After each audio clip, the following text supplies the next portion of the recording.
फवाद चौधरी साहब, आपकी हुकूमत ने आज जो क्लेम्स किए हैं कि बावजूद दुश्वारियों के और नामुसाइद हालात के हमारी परफॉर्मेंस अच्छी रही है, क्या 3 बड़ी कामयाबियां हैं आपकी हुकूमत की? मेरा ख्याल है कि जो सबसे बड़ी कामयाबी है वो तो ये है कि जो अकाउंटेबिलिटी का नैरेटिव जो प्राइम मिनिस्टर इमरान खान और पीटीआई ने पाकिस्तान में दोबारा जिसको जोड़ा था कि करप्शन भी कोई ऑफेंस है। देखिए, आपको याद होगा कि जब पीपल्स पार्टी और PMLN की हुकूमतों में तो ये गठजोड़ ही हो गया था और ये मामला हो गया था तय कि जी खाता है तो लगाता भी तो है, और ये तो कोई इशू ही नहीं रहा था। वो उन्होंने तय कर लिया था कि हम आपके खिलाफ कोई करप्शन का केस नहीं बनाएंगे, आप हमारे खिलाफ कोई नहीं बनाएंगे। तो जो मिथ थी एक आके वो PTI ने तोड़ी और इमरान खान ने तोड़ी, और अकाउंटेबिलिटी का जो नैरेटिव है और एंटी करप्शन जो एक नैरेटिव है वो PTI ने खड़ा किया। उसके बाद जो दूसरा इम्पोर्टेंट मैं समझता हूँ कि PTI का कारनामा है वो ये है कि इन्होंने पाकिस्तान की मईशत को जो पिछले 10 सालों में खसूसन और इससे पहले भी एक सर्विस इकॉनमी बना दी थी। यानी आप एक इंपोर्ट बेस्ड इकॉनमी थी। अभी भी आप अपने कमरे में बैठे हैं, आप अपने दाएं बाएं सामने देखेंगे, आपको एहसास होगा कि हर चीज़ जो है वो इम्पोर्टेड है। पाकिस्तान में 2 साल में आकर के जो PTI ने ये जो मिथ थी कि हम एक सर्विस इकॉनमी रहे और इम्पोर्ट इकॉनमी रहे, उसको बदल के एक मैन्युफैक्चरिंग इकॉनमी की तरफ जाने की कोशिश की है। हमने खुद कोविड में देखिए, जब 26 फरवरी को पहला केस आया था, हम पाकिस्तान में कुछ भी अपना नहीं बना रहे थे। आज अल्हम्दुलिल्लाह हम मेजर एक्सपोर्टर हैं। सो जो मैन्युफैक्चरिंग, क्योंकि ये जो हम दुबई या सिंगापुर को आइडियलाइज नहीं कर सकते पाकिस्तान में, वहाँ की आबादियाँ 30-40 लाख की आबादी है, जिसकी वजह से वो एक इम्पोर्ट इकॉनमी। और तीसरी कामयाबी क्या है? तीसरी बड़ी कामयाबी जो है वो मैं समझता हूँ कि एक तो जो क्लीन गवर्नमेंट जो एक हमने दी 2 साल में, बड़ा मिथ पाकिस्तान में बड़ा मुश्किल होता है कि इस तरह की क्लीन गवर्नमेंट पाकिस्तान में बड़े तवील अरसे के बाद जो है वो नज़र आई। और चौथा मैं समझता हूँ कि जो प्राइम मिनिस्टर ने इन्वायरमेंट को पाकिस्तान में रिवाइव किया, और हमें एक लगा कि इन्वायरमेंट भी कोई ऐसा शोबा है जिसमें कि तुम पर तवज्जो देने की ज़रूरत है।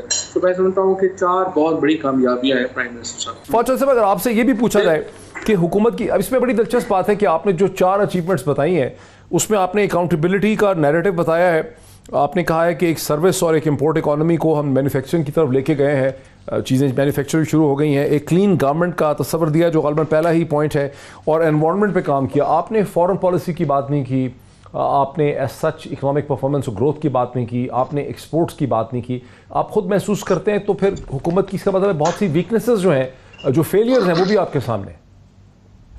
नहीं, जो इकोनॉमी में मैं जब आपको मैन्युफैक्चरिंग इकोनॉमी कहता हूँ तो उसमें एक्सपोर्ट्स ऑटोमेटिकली शामिल हो जाती हैं, और कोविड में भी जिस तरह से मैंने आपको मिसाल दी, इसी तरीके से जो 6% पाकिस्तान का इस वक्त एक्सपोर्ट बढ़ा, जो दुनिया में बड़ा मुश्किल है कि कोविड के इस माहौल में कोई हुकूमत जो है वो 6% के ऊपर एक्सपोर्ट बढ़ा सके, जो हमने बढ़ाया। इसके साथ साथ मैं समझता हूँ डेमोक्रेटिक गवर्नमेंट है, ट्रूली डेमोक्रेटिक गवर्नमेंट है।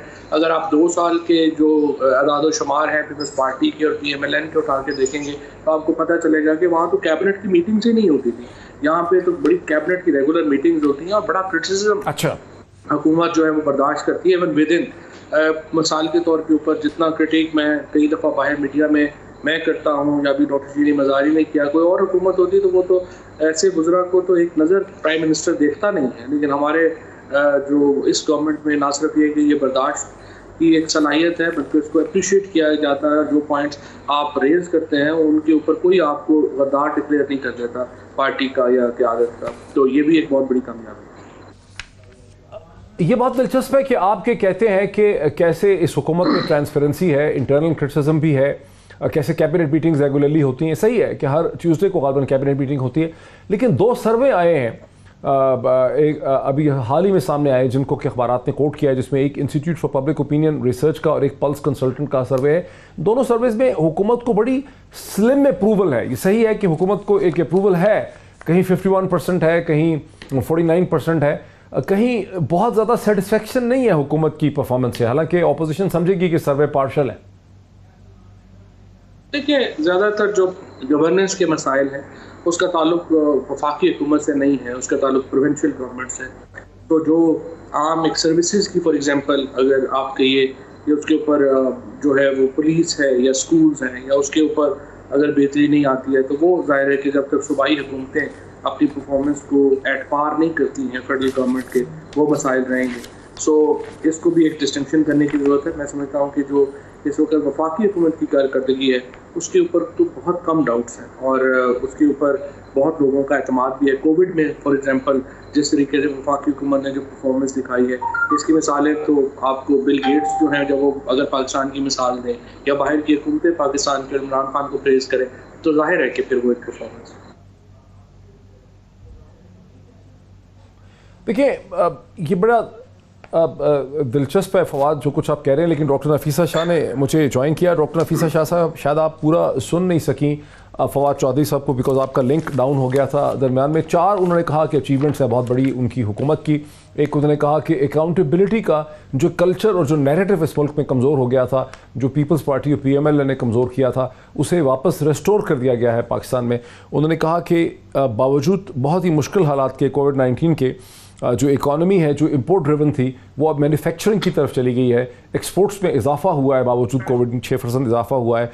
उनका ये कहना है कि एक क्लीन हुकूमत का, एक ट्रांसपेरेंट गवर्नमेंट जिसमें कैबिनेट मीटिंग्स होती हैं, सब चीज़ें ट्रांसपेरेंट हैं। वो खुद कहते हैं मैं गवर्नमेंट पे तनकीद करता हूँ, श्री मज़ारी तनकीद करती हैं, लेकिन उसके बावजूद जो है गवर्नमेंट जो है वो परफॉर्म कर रही है। और एनवायरनमेंट को एक इशू के तौर पर गवर्नमेंट ने प्रेजेंट किया है।